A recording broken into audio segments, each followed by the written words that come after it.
That's my flex. Hey guys! As you can see, I have a special guest here with me today. I dragged my friend to my house. Yes. I was like, I'll buy you food. But this is my friend. Introduce yourself. Hi, my name is Elaine. Nice to meet you. I'm an American living here in Seoul and working as an actress in Korean entertainment. Yeah, so a lot of you guys often ask me about different kinds of jobs you can do here and stuff like that. And to be honest, I've been an English teacher pretty much this whole time. And so I thought I'd take someone who's not an English teacher, who's never been an English teacher, and tell you guys kind of like what you can do if you're looking to become an entertainer here in Korea instead. So if you're also interested, make sure to follow us by like, commenting, and subscribing. And then follow me on my social media and also Elaine's social media, which I will link everything down below. Thank you. That's my flex. Yeah. So we wanted to just kind of break down logistically what people would have to do if they wanted to come here as an English entertainer or as any sort of entertainer. Non-Korean entertainer. There you go. Non-Korean entertainer. There you go. So logistically, there are many different types of things to consider, both legally, financially, and economically. So realistically, the hard truth is that within this type of career, you will make little to no money. Help me, I'm poor. And so for that, you have to prepare ahead of time a certain amount of finances before coming over to Korea. And so there is a specific work visa type, and this work visa is called E6. And you can find the information more about the specific details online. There are many articles about that. With the E6 visa, the reason why it is very crucial and important is because it is tied to a number of key life aspects in Seoul, such as your phone number, bank account, which you need the money.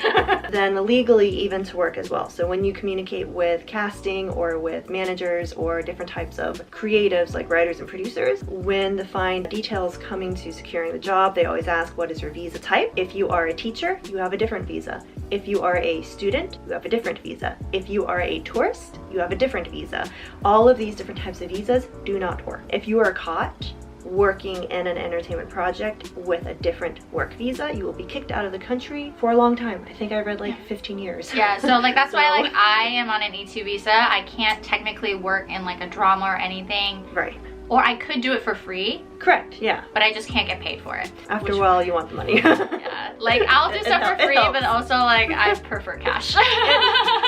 So how do you get an E6 working visa? You need a company that sponsors you. And so to find a sponsoring company, you have to already be in the city. There are no online applications, there are no online portals or websites. And if there is a Korean company that you communicate with outside of Korea that says, oh, we will sponsor your visa, do not trust them. That is not legit. Typically, the visas cost around a few hundred to like $1,000.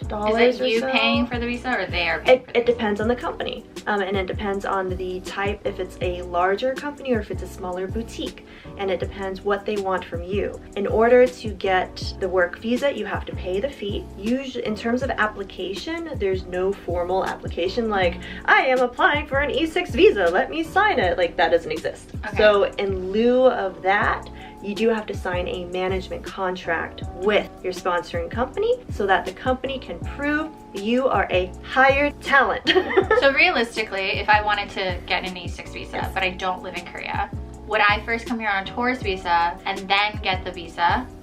So there are different options and different ways. You can be a student here, and then when you're communicating with the sponsoring company, they can help change your visa so you can stay in here and still change it. Or you can be working at a different company if you are a teacher or a different type of professional company under a different type of visa. Same thing, you can change the visa. So you have to change the visa, you can't just like get the visa. Correct. And so what I ended up doing, I came here on a tourist visa to do an interview with different types of companies, found one, and then I was able to change. So realistically, you should at least email the companies before coming here to It depends, yeah. If you want to save some time.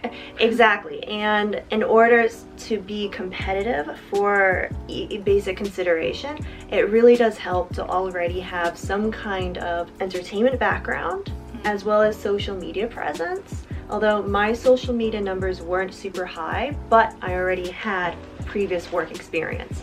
So that helped persuade or convince the management company to take me on. So once you have all that, what are the things you need to look out for in terms of, because I know there's very shady management companies. All the time. Yeah. All the time. So how do you like make sure you're going with a more credible agency? Right, so definitely there are resources available through different types of Facebook groups to find a lawyer who can read Korean and understand Korean contracts. Before you sign anything, absolutely have a friend, a family friend, or go on these Facebook groups and ask foreigners to help and find a lawyer so that they can review the contract. Always, always, always have someone review. When they review, you should always look at what the commission percentage is. So what is commission?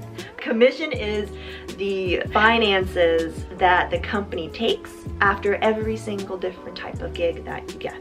And this comes after taxes. So business breakdown. So say for example, okay. So say you have a gig, right? Yeah. And you make $1,000. Yeah, so you have a gig for $1,000, you worked a certain amount of days and a certain amount of time. So you have $1,000. Okay, cool. You are not gonna get $1,000. What you're going to get, 10% taxes, taken off to the government. And then the company, depending on the contract that you signed and the commission, they can take anywhere between 30 to like 50% of that. So cool. So say that a job comes in and they say, oh, you're gonna make $1,000. Lies. You're probably gonna get like between $500 to $700. So like half. You essentially make half of whatever you're going to. Yeah, that's like roughly what ends up happening with a lot of freelance artists over here. So then how do you make sure you stay afloat financially? Very difficult, because if you are caught doing work outside of this visa, and if you're caught doing this work, whether it's bank wire transfers, so say for example you do English teaching and then the person that you taught, they send a wire transfer from a different company to your bank account, and then the government can see and they say, oh, this is not your sponsoring company, where are you getting this money, what are you doing? Yeah. Then that can cause a lot of, yeah, and that's a problem. Adios Korea. That's why it's very, very crucial to save up a lot of money before coming over here. If you're super adventurous, then you will just hustle and understand the definition of poverty. So, just to be clear, you're poor. Yeah.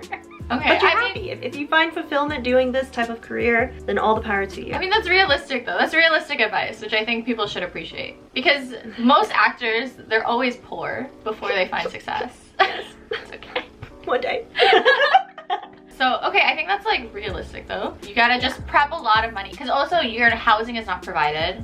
Correct. Yeah. What about like insurance? The only insurance is the national health insurance. So you just pay monthly into your own national health insurance. Correct. And so for the national health insurance, you are automatically signed up. No ifs, ands, or buts. You are in the system. I think maybe after what, 6 months? Yeah. Of being here, and that is tied to your like passport and your visa and all these legal things. So there's no escaping it. So this means every month, roughly around $120 or so, that goes and pays for the national health insurance. Yeah. So you have to make sure you're ready for that, as well as paying rent and staying and food, and then also bills and utilities, and then like you know what, you need a Korean phone number. So how do you get a Korean phone number? It's a very complicated system. You gotta pay. Very, very complicated. You gotta pay for internet, you gotta pay for phones. And in order to even get all of those things, in order to get an actual working Korean phone number that Korean casting directors can contact you, that everybody can contact you,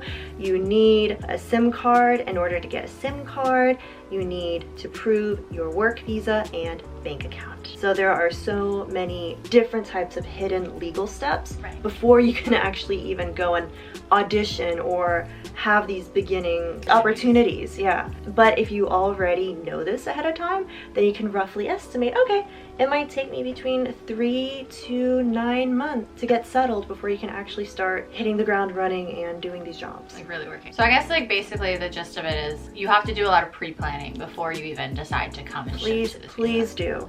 Because it is very dangerous if you do not know the language and you come here on the gusto without any planning, because oftentimes when you are alone in a foreign country, it is very, very difficult. I will also note that like an E6 visa is increasingly harder to get nowadays. It is, yeah. Because when it first came out, too many people were using it to hire like prostitutes. And so the Korean government actually limited Correct. how many E6 visas they're approving. Just like a heads up for that. Yeah, and even now, every 6 months, those on an E6 visa have to prove that we're working. Yeah, and so I'm working with my management company, and we're creating like the list of jobs that I've done. I need proof, so I need to send them pictures of while I was on set, proofs of like the scripts that I've gotten, conversations with people, just to say legitimately I am working. So you can keep. Do not kick me out. Yeah.